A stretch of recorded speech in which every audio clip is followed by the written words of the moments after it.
The Bluetooth today is as strong as a wireless modem. It's pretty gnarly. Some of the new Bluetooths can shoot more than 1,200. They can shoot almost 3,000 linear feet and stay connected. What worries me is, which no one's testing, it's the duration of time and the proximity to your brain. What Mhm. happened to that? That's the most important part. Yeah. That's the key. So we don't know what's going to happen 10, 20 years from now. It's still too early, but what's scary is it's getting more and more and more powerful. Be prepared to ditch your guilt around your children being on screens or around plugging into Bluetooth devices. In this episode, I interview Ben Salem, founder of one of my favorite products, WaveBlock. In his company, WaveBlock, Ben has created the super easy, so affordable, we're talking like $30 to $50, stickers that you can put on yours and your family devices that have been FCC lab tested to block EMF, radiation, and Bluetooth. We started using his products about a year and a half ago when our 12-year-old son, Levi, found them for me because he wanted to get some AirPods. This episode is so much fun. And, I think the information is so important because it helps us make empowered decisions for ourselves and our family. We need to know what EMF is doing. We need to know how Bluetooth and radiation are affecting our health and our children's health. And at the same time, this is the world that we currently live in. Thank God for technology and innovation. It makes our life easier in a lot of ways. And these are tools that can actually help us balance all of the things so that we can have our devices and our health at the same time. Enjoy. All right, welcome, Ben Salem, founder of WaveBlock. I'm so excited to have you here. Ben has a product that we've been using in our family for probably a year and a half, if not 2 years. Ben has created a really incredible product that helps mitigate the effects of all the EMF and radiation on all the devices that we and our children use. And one of my favorite things about your products is that they're so affordable. I mean, we're talking about things that range in like the $30 to $50 price range, which I think is so incredible. So, Ben, welcome. I'm so excited to pick your brain and ask you some really good questions about what's going on. Yeah, thanks for having me, Melissa. Appreciate it. So I would love to start. I don't yet know your story and what got you into creating these products. And you can even touch on what these products are just briefly for the listeners that haven't yet heard of WaveBlock. Yeah, so the product basically reduces EMFs. It doesn't block 100%, but it significantly reduces the EMFs either from your earbuds or your tablet or your phone. This business started completely by accident. It happened during COVID. I was noticing my kids are constantly rocking the earbuds in Zoom classes. And I remember learning in the past that certain countries have banned Wi-Fi from nurseries and kindergartens. Italy, Israel, France, Germany, and that was always in the back of my head. And I always thought, well, why did they ban it from nurseries and kindergarten? What do they know that we don't know? So what I learned was that our kids' skulls are much thinner than ours, and they absorb about 10 times the radiation as our skulls because they're smaller and thinner. So especially kids under the age of 7. So now, my kids are on Zoom classes and they're rocking the earbuds for a couple hours a day. Then afterwards, we're going mountain biking and they're still rocking them. And then they go on YouTube and they fall asleep with them. And it got my mind thinking, what's inside these earbuds? So what I learned was there's like a wireless modem. There's 2.4 gigahertz in each ear, and they talk to each other through my kid's skull. They're actually shooting radiation back and forth, back and forth. And what was really fascinating to learn was in a straight line, they could stay connected about 1,200 feet away. Wow. Yeah, so that's how powerful they are. Why do they need to be that powerful, right? And what's going to happen to my kids? I don't know. It's too early to tell. Hmm. But is there a way for them to do this in a safer manner, right? So I went on a mission and I bought everything I could buy on Amazon. I bought gold, copper, silver, stones, weird Russian stones, like everything you could think of. I just bought everything. And I decided to build a Faraday cage. I turned my office into like a Faraday cage. And every night when everyone would go to sleep and that I would shut down the internet and I bought these expensive radiation meters and I just would test things just for fun, and nothing worked. Many of the items that they were selling actually increased the radiation because they acted like an antenna. So if you randomly put a piece of metal on the back of your phone in the wrong area, it actually amplifies the EMF. Wow. So you're talking about some of these things that people are selling under the Yes, guise of protecting you. Stick on your phone and they'll block the EMF and radiation. They're actually amplifying it. yes, which was so scary. Yeah. I couldn't believe it. And there's no lab reports. There's nothing there either. They're just like, this works. This works. So after about 6 months, I couldn't solve it. I couldn't solve it. And after 6 months, I remember I was taking a shower. I was taking a shower and my mind was going, just daydreaming. And I'm thinking, is there a way to break up radiation? Is there a way to like break it up into like particles? I was imagining like when a wave hits you, it knocks you over, right? But if the wave hits the ground first and then water splashes on you, it doesn't knock you over. So that's kind of what was going through my mind. Almost like, okay, if I could figure a way to break up the radiation and disperse it, how would I do that? So I came up with a material that I thought would work. So I tested it at home, and I remember the first time I tested it, I ran downstairs and told my wife, Christy, it works. You have to come upstairs and see this. Eureka! Eureka! Yes, this is amazing. I was like glowing, and I brought the kids over. I'm like, guys, this works. So then I said, okay, I'm going to take it mountain biking with me and see what happens. Right.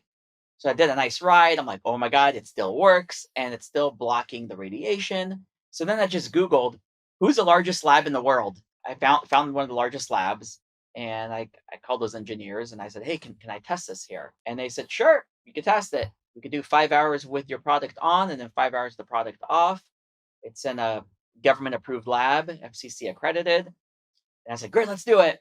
And the engineers thought I was out of my mind. And they said, we don't even let our kids wear the earbuds, which I thought was fascinating. How old are your kids, by the way, when this was going on? I see a picture behind you. They look pretty little, Uh, but I assume they're older now. yeah, I have a 6, 11, and 13. Oh, around the same as ours. Okay. Really? We have Yeah. 6, 10, and 12. Yeah. Okay. And Fun. I'll explain later because I want you to keep going. But my 12-year-old is who found you for us. Yeah. Oh, really? Well, yeah. Keep going. No way. Okay. So I did the test. The engineers were blown away, and they said, "How did you do this? How did you do this?" And I said, "I'll tell you after I file the patent."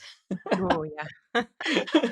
So I said, "Hey, can you refer me to another lab because I want to do a deeper lab test?" So that lab just checks EMF. Let's say that Melissa decides to invent a new phone or any product that has an antenna in it. The first thing you need to do is you need to get a SAR test. A SAR test is the limit you're allowed.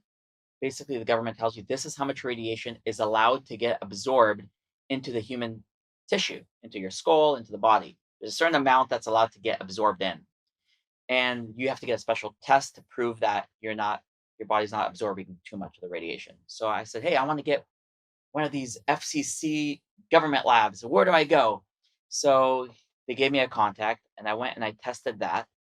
And again, the engineers were blown away. We got this another proof. So now we have every lab done.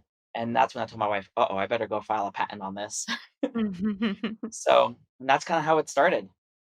So, what happened with the SAR test with your product? I'm curious. And what would a normal cell phone show? Cell phone and earbuds. Do you know? Yeah, on the cell phone, we were able to block about 76% from the back of the phone and 49% from the front of the phone Wow. without affecting the battery life or the signal. And then on the earbuds, depending on the earbud model, it's anywhere from like 75 to 96% reduction. That's amazing. Yeah. Great. Okay. Well, thank you. Thank you for creating that incredible thing. And really interesting. We touched on this before we started recording. And I just think this is a really important message for everybody to hear because on my platform, my goal is to bring tools to people, right? Exactly like what we're talking about tools to make it easy to live in this world, to live in this life with all the bad things that we hear about now that we have access to so much information. It can be so overwhelming. And then, the tools are so great because it helps us balance things out. It's interesting. You are talking about you got this idea in the shower, right? And so there's so many great ideas that come in the shower. And because what we're doing in the shower is this quiet space, we're actually in our theta brain waves. I know you like the brain too. So I think it's just really important to touch on.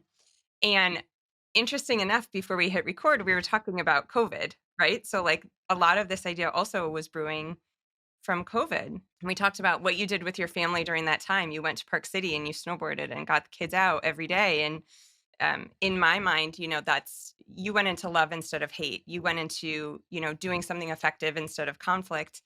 And we were talking about how all these great ideas came from that time and space. And I think it's because we created that space, right? We went in, we got quiet, and all these ideas and messages came through. And that's why we're seeing all these innovations and products and changes in what people are doing and how they're doing it. And I think that's just so important to mention. We can talk about all the tools that are going to impact and make our lives better, but also what's so important is creating that space. Think of all the ideas that collectively we could all come up with if we just created a little bit of that quiet time. Take a longer shower, go to Park City and play outside. I like to talk about getting quiet in the morning, magical mornings, like creating that space. So much comes from that. Look what you did for your family and the world, right?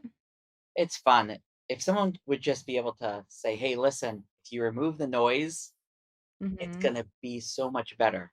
Trust me, just remove the noise." But it's hard to teach that in these, and it feels like we were kind of forced into it in the most magical way during Yeah, COVID. totally. Yeah. So interestingly enough, our 12-year-old is who introduced me to you guys. So about, I think it was a year and a half or 2 years ago, he wanted earbuds, whatever they're called. And I was like, absolutely not. We do iPads, we do screens. Like I do think it's all about the balance. And there's some ways that we mitigate the EMF and exposure. And I know we'll talk about that at the end. But he was really dead set on it. And I always want to inspire our kids, you can make change, like use your voice, do some research. Like, and I told him, I was like, if you find me a product that can help balance out the reason why I don't want you to have them, I'll buy them for you, like instantly. And he did. Like a day later, he showed me your website. Your website's incredible. You have so many great lab tests and resources. We got your product. I tested it on my EMF meter. We actually made a really fun reel on Instagram. It went viral. And so now we use it on everything. We don't have it on the iPads yet. I do need to get that. But I feel so much more, safe and secure. We still limit, like he's not plugged into the AirPods often, but we travel a lot. So on the plane, they're so much more convenient. I'm so happy that I can use them on the plane. Those wires are just so annoying. So, it really works. And I'm someone who's I know there's a lot of us that can actually feel the EMF and feel the radiation. And I would typically get headaches from stuff like that. And I don't. So, like, even just intuitively, I know that they work. That's awesome. So happy to hear that. Yeah. Thank you. And this was, how old is your son? Which son was this? He's 12, Oh, Levi. okay. Yeah. So I Very think he was cool. actually 11 at the time. Yeah. Very cool. I have some other new products coming out. If he wants to help with R&D and be the first one to test them, let's have fun and let him get involved in the process. He would love it. He would Okay, let's do absolutely it. love it. Yeah. Yeah. He's a blooming entrepreneur, so I would love to just, support Cool. that in him too. Okay. Well, I'll connect you guys via email after this. Sure, sure. Okay. Well, I would like to talk, not so much fun, but can we talk about some of the risks of the EMF and why these things are so important? And then I want to delve a little bit deeper and, geek out on the science for some of the people that are interested in that. So, I think we all know a decent amount about EMF and radiation, but there's always new stuff coming out, and I imagine you're at the forefront of that. So, what do we know these days, in addition to like it being particularly dangerous for kids and their developing brains? Um, what are some of the things that this is actually doing as far as like diseases, how we feel on a day to day basis, our overall health and health span? Last time we did our studies are from like I think 1997 or around that time. So the Bluetooth in 1997 was not as powerful as it is today. The Bluetooth today is as strong as a wireless modem. It's pretty gnarly. Some of the new Bluetooths can shoot more than 1200. They can shoot almost 3000 linear feet and stay connected. So that's pretty powerful, right? And then the 5G, that really those tests haven't been really done. The old tests that we've done are since the 1997.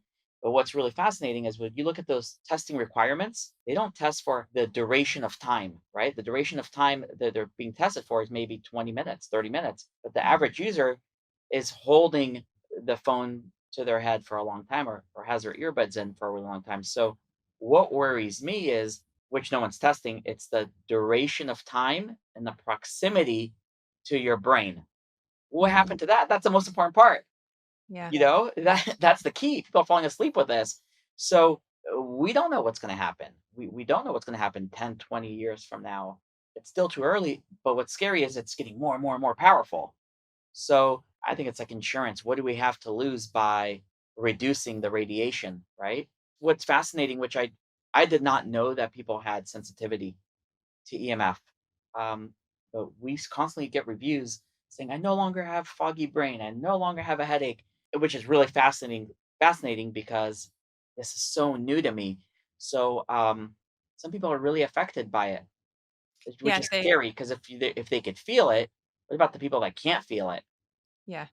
It's Well, almost they like call us, the canaries in the coal mine, right? Like, and I don't what I've heard, there's an amazing, man, Nick Pineau. I don't know if you've heard him speak. He has a great book on EMF, and he said if you have underlying, like, whether it's autoimmune, I have Lyme disease, and mine was, like, very neurological, so I think that probably created a bit of a stack, but it just feels like a lot of energy up here, like, hot, inflamed, kinda, like, buzzy when I'm getting too much EMF. Even, recording my podcast, like I have to spread them out a little bit. It's just, and I think a lot of people feel that if you're in front of the screen all day for work, I would hope so.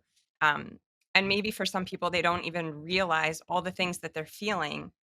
It's not because you're 40 or 50 or 60 or stressed. It's because the environment that you're putting yourself in. So sometimes I think people don't even realize how they could feel until they start to incorporate some of these things, whether it's the EMF blockers or the blue light blockers or dimming the screen or some of the things that we'll talk about at the end of the episode. you nailed it. You nailed it. And it's funny because if you start to pay attention, then you'll start noticing these things. For example, if you're on a flight, the amount of EMF that's your body's getting exposed to is just nuts. And there's a really cool app. It's scary, it's kind of addicting, but it's called NRF Connect. I think that's what it's called. And what happens is you just turn on the app, turn on the Bluetooth, and sit in the airplane and see what happens. Or just sit in your office and turn it on and see what happens. It's going to show you all the radiation, all the lines, and sometimes they're even labeled. They'll say like, "Okay, this is from your wireless speaker. This is from your watch," and it starts to tell you. And then it'll even tell you your neighbors. This is from your neighbor's TV, and you see all the Wow. radiation coming into your room, and it shows you how powerful that radiation is. But when I turn this app on in the airplane, it's the worst out of anything. Is there anything you can do on a plane? What do you do? Well, there's that company Lambs. They sell some clothing, which is kind of nice. That's really it. That's all I could think of. Yeah. I know, I think a lot of it is all about figuring out what works for you, right? So information is so empowering. It helps us make educated choices. And then I think what's really important, and it's going to look different for every single one of us as it should, is we decide what works for us based on the values that we have for ourselves and our families, right? So someone might listen to this and think, I don't care. That's not something I'm going to incorporate right now. That's great. That's fine. Um, Someone else might hear this and I've even seen some people really in the health space that like wear these suits on the airplanes. That's not for me. That's a little bit too much. Like that feels more stressful than I would want, but I would love to, at least first start with an awareness of what's going on. So it's NRF Connect is the app on the airplane. We travel a lot, so that's important. And I never even considered, everybody has their stuff in this little cabin.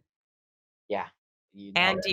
decreased oxygen. We're huge on oxygen. We do Yes. hyperbaric oxygen, so it's just, I mean, it's why you're wiped when you get off an airplane. Yeah, 100%. But, I mean, you could limit your exposure. What we do in our house is that we never sleep next to our cell phones. Everyone has to leave their cell phones in the bathroom to charge. As long as it's a couple feet away from you, I feel like it's fine Mhm. because you got to remember the wave spreads open, right? It expands. So if it's really, really close to you, that's when it's not good. So cell phones away at night. If you're gonna sleep with the iPad near your bed, really turn it off. Put it in airplane mode completely, even Bluetooth off. And then when you're talking on your cell phone, just use speakerphone and keep it a foot away.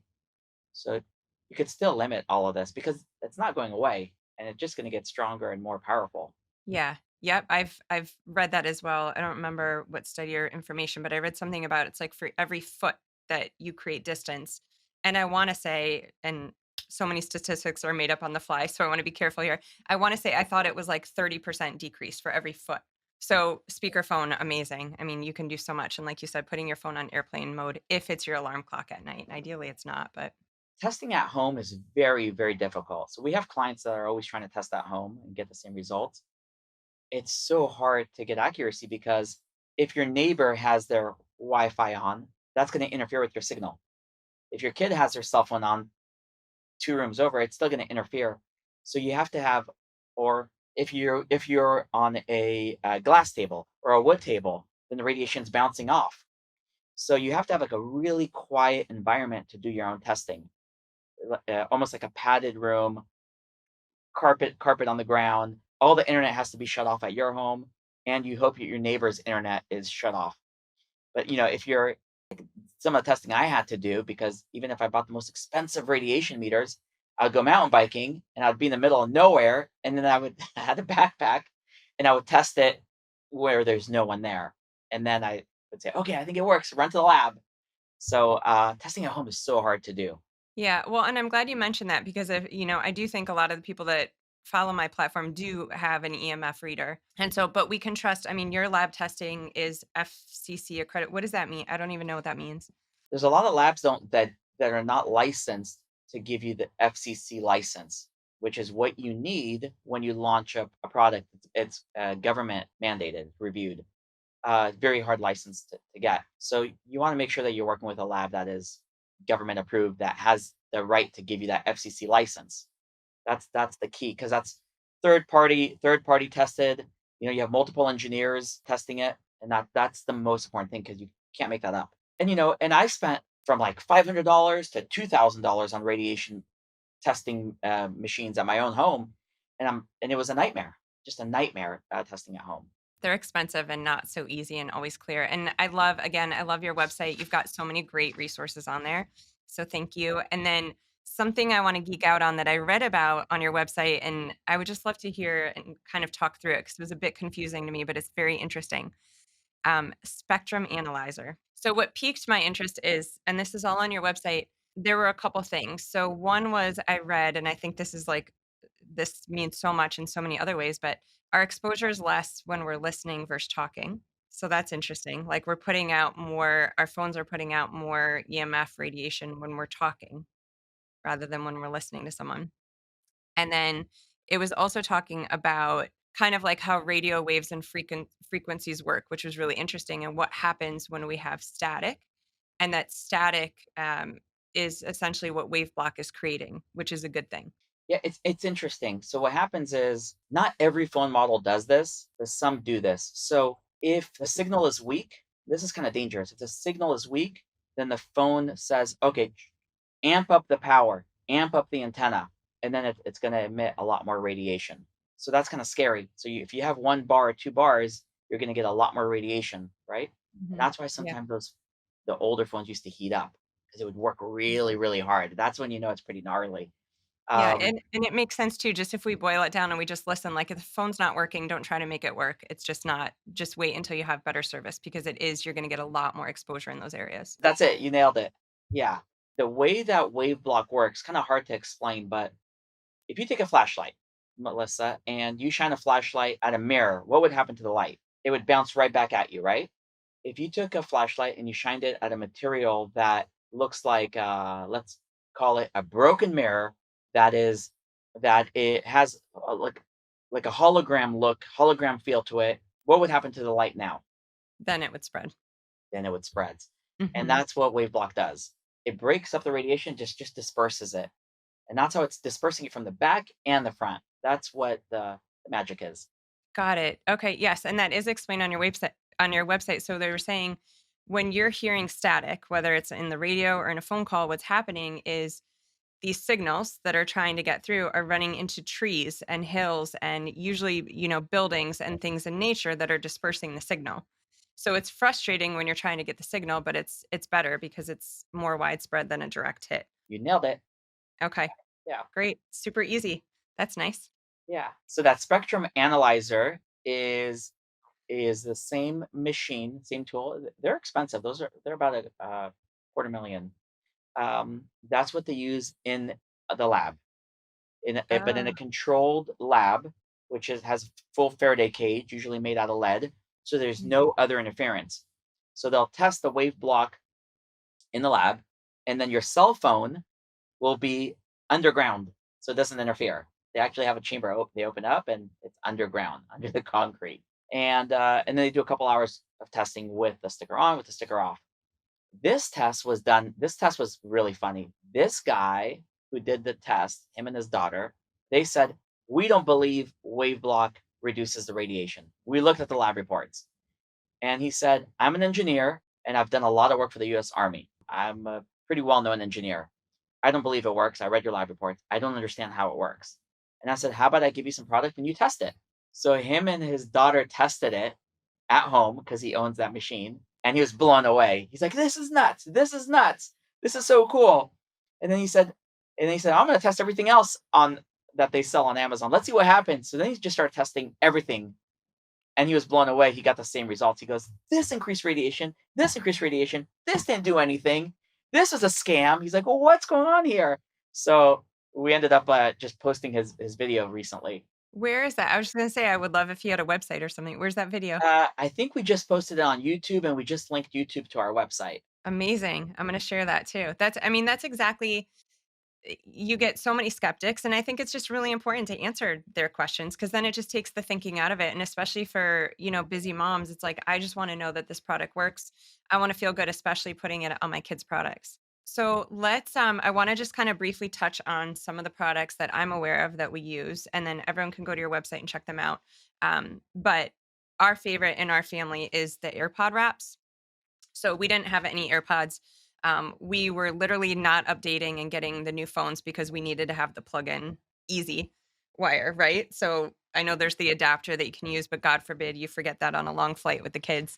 So we were holding off on AirPods, and once Levi got them, my husband and I jumped on the train as well. Our 10-year-old now wants them. We're holding off, but the AirPod wraps are our favorite. So they're literally stickers. Our 12-year-old has put mine on, and our 10-year-old put them on for my husband. They just literally wrap around the base of the AirPod. Do you guys have stuff yet for like the Beats, the wireless headsets like the Beats, or any other of the systems? Yeah, we do. We have Beats and Skull Candy now. Okay, Yeah. excellent. And about what's the percentage again that we know that reduces the exposure?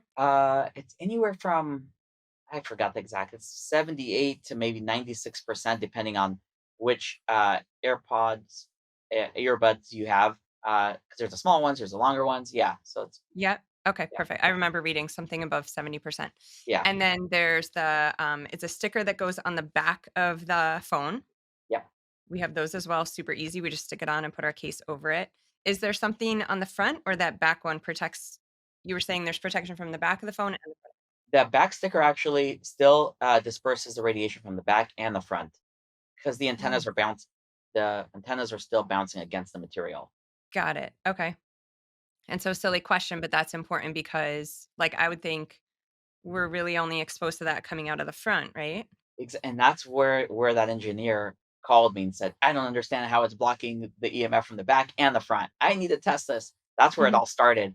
It's hard for people to understand that. Very hard. Yeah, because Mhm. basically, when you put the sticker on the back, you still have about 5 different antennas that do different things. It's still bouncing off the back, but it's dispersing it from the front and still dispersing it from the back. Okay. Great. And then iPads, I'm getting confused with all Yes, the so for I know. iPads, for the Yeah. screens that all of our kids like to use. Yes, which works just like the cell phone. And every sticker is engineered and designed for that model. We can't have one sticker that fits all. I wish we could, but Mhm. all the antennas are located in different areas. So it's not one size fits all. It would never work. Mhm. So yeah, so for the iPad, which is awesome because my little one's always has his iPad, you know, over that Right on the area. left. Mhm. And then oh, you're the first to know actually. In 2 weeks, we're gonna launch the MacBook stickers. Amazing. Okay, and by the time this podcast is out, it'll probably be 4 weeks, so that'll be available for everybody. So what that will go on a big computer? That will go on, yeah, just the big computers. But what's really nice is that, my kids bring their MacBooks to to school. So I thought it could be really good. We also have the WaveBlock Angel Foundation, which is a nonprofit. Yeah, tell me about that. I was reading about that on your website. So we started it from day one. Right when we launched the business, we started that as well. So for every one product that we sell, we donate one. So schools, baseball teams, we have ski teams, churches, temples. We're constantly donating. So if you ever know any at school or anyone that needs any product, just let us know because our goal is to get this to as many people as possible. Kids. Okay. Yes, absolutely. And, in you saying that, I would say for all my listeners, if you know of any underprivileged communities or groups where they need and deserve access to this, but maybe can't afford it, please message me and I'll get the information to Ben. That would be great. Okay. Well, I'm excited to hear about your upcoming products as well. There's the MacBook, and then it sounds like maybe some other things in the works. Yeah, we can't disclose them yet. That's okay. We'll Levi be will be excited to touch base with you about them. Levi will be the first to know. Amazing. We'll make sure he signs a NDA. There's I so many things that emit EMFs. There's so many, But the key is like let's limit our time, and if we could protect us ourselves a little bit, why not? Yeah, totally. And we were talking just quickly about the screen usage for kids, and I think a lot of people know this, but perhaps you don't realize this. Think about where these devices are sitting. It's so often on their lap. And we're talking about radiation straight into, reproductive organs, and I want grandkids. I want great, great, great, great grandkids. And so, this is a real threat in our lifetime. And I think it's just so important. And again, it's all about having the information so we can make these empowered decisions, but then also not driving ourselves crazy. This is just our reality. Thankfully, technology has made our lives a lot easier in a lot of ways. And so I'm so glad to have access to a product that can help just, give me peace of mind that my kids, aren't getting so much exposure. Ben, before we wrap up, I just want to touch on, I know there's some things that you guys do in your home separate from the products that you have that everyone can have access to free right now, as far as ways to limit their EMF and Bluetooth and radiation exposure. Yeah, so what we do is pretty simple. We have a timer on our wireless modem, and it shuts off every night at 11 o'clock, and then it turns on back in the morning, and then all cell phones stay in the bathroom, and they charge in the bathroom. And then, of course, we have screen time as well. So the kids, even if they want to get on their devices, they can't after 8 p.m. And we limit the amount of hours they're allowed on the weekend. That's really it. There's nothing else I could think of doing. There's no way Mhm. around it. Yeah, yeah. We Yeah. do. We do. I'm curious why the bathroom. Any reason in particular, as far as like, is it a Faraday cage essentially, or it's just that that's the room that you use? Because I don't want them even having it on the floor and looking to see what time it is or using Got it it. as an Okay. alarm. I want it like 5 feet, 10 feet away from them. I Yes, want I them to just just didn't know if there's. disconnect. Yeah. Oh, totally. I didn't know if there was something about that room, like how bathrooms are designed and maybe the tile or cement or something. Yeah, we do all that as well. And then we're big on airplane mode on our devices. We've got a spot. I just try to have them be out of sight, like at a certain time, so they don't wake up and see them right away. And then at night they're tucked away as well. Um, the timer on the router, I've heard a lot of people do, and that's great. And then I know we talked about creating distance, right? So speakerphone is better than by your head if you're gonna do the Bluetooth devices in your ears, I highly would suggest you don't unless you're gonna wrap them. That would be, just in caring about people, like there's just it's not good. The gliomas that we're seeing rise as far as cancers in the brain are typically on the side that the Bluetooths or the phone is set. We know so much right now, and there's so much that we don't know. Just speaking of the boundaries around screen time for your kids, do they push back, or your boundaries are going to be different from my boundaries? And I think it's so important in the time of comparison to not compare yours to mine, right? Like we all do it differently. But how do you how do you deal with any pushback from your kids, or do you find that you don't get any because it's a firm boundary? My wife and I are pretty strict. There's no negotiations. But we but we, like at the dinner table, no one's allowed to have their cell phone. It's quality time. In the beginning there was some pushback, but that stopped. Yeah. We're pretty strict. Like the kids have every week, everyone has chores, right? One kid Mhm. has to take the trash out, the other kid has to clean the table, the other kid has to set up the table. Even the 6-year-old, everyone has chores. And everyone's in sports too. So we force them to get out, get out, get out, get out. We want them hooked on sports. We want them hooked on being outdoors. So we're constantly doing stuff from hiking to mountain biking to snowboarding. We try to keep them really, really busy so their minds don't have time to think about being on the games. Mm, But when we limit them, then we limit ourselves equally to them. Because I smart. think I that's love that. only fair. Like if I want to work, and at work I'll work and I'll have my devices and hustle. But when I come home, let's stop. Yeah, totally. Yeah. That's such a good role model for them. And, I heard you say it's non-negotiable. So that's a word we use in our home a lot. I think these boundaries are really important for our kids. They help them feel safe. And, I think about it this way. Well, we have what we call non-negotiable things in our family, and screen time is one of them. And actually in our house, boredom is one. Like I want to create space for them. It's a non-negotiable. Like you're not going on your screens. I don't care what you do, but go ahead and get bored. But you think about like if our kids were to run out in the street when they were little, we would stop them no matter what. It's not like a maybe or if it's a non negotiable. Like we're going to stop our 3, 4, 5-year-old from running through the road. The same the same way that we would establish that rule as a non-negotiable for their health and safety is the same way that we treat in our home the things that we establish as non-negotiables. So our kids now know as soon as I say this is a non-negotiable, like no matter how tired I am, no matter how distracted I am, like it's just end of story done. 100%. And you know what? You notice a big difference too. Like when they're not gaming, they're forced to get creative. They're Yeah. forced to go outside and play with the neighbors. They're forced Yeah. to say, "What am I going to do? What am I going to do?" My son, last week, my 11-year-old, he went next door to one of the neighbors, like 3 streets down, and he said, "Yeah, I see you guys are building a new home. Can I take some of the wood from your trash?" Mm. And he calls me, he's like, "Dad, they're letting me take some wood out of the trash. Can you help me build something? Maybe like a skateboard ramp." I said, "Sure, let's go." But he would not be doing this if he was gaming. Yeah, totally. It's so important, I think, for us. We're one of the first, generations raising our kids this way. Right? So our kids, I think it's very easy to get in fear mindset about letting our kids just play freely outside with all the things that you can see on the news about, kids staying safe. And at the same time, we're the first generation of parents that are balancing this screen world. And it's really intense and it's really tough. But I think one of the most important gifts that we can give them, and I tell our kids this all the time, is the space to get bored so that they can get creative and do all the things that we did, like make the forts, play in the woods, it's so important to create that space for a kid, so I'm so glad that you're doing that too. So fun, so much Yeah. fun. Ben, thank you so much for, creating this incredible product. I'm so happy to have it for our family. I'm so honored to share it with our listeners. Be sure to check out Ben's website. We'll link everything below, a ton of incredible resources, and I know we'll talk soon. Thanks so much. Thanks for having me on.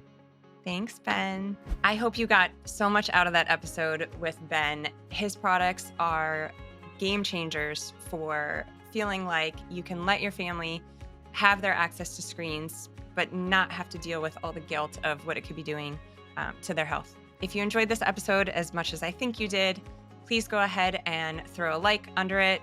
I would love to hear your comments and questions. If you guys know of anyone that can benefit from the Angel Foundation that Ben has created, I would love to hear. You could put it in the comments. You can message me, email me. And as always, make sure you subscribe so you don't miss any of my future episodes. Most importantly, I know that you have someone in your life that needs to hear this information. So go ahead and share this episode to help them as well. Looking forward to seeing you soon. Thanks.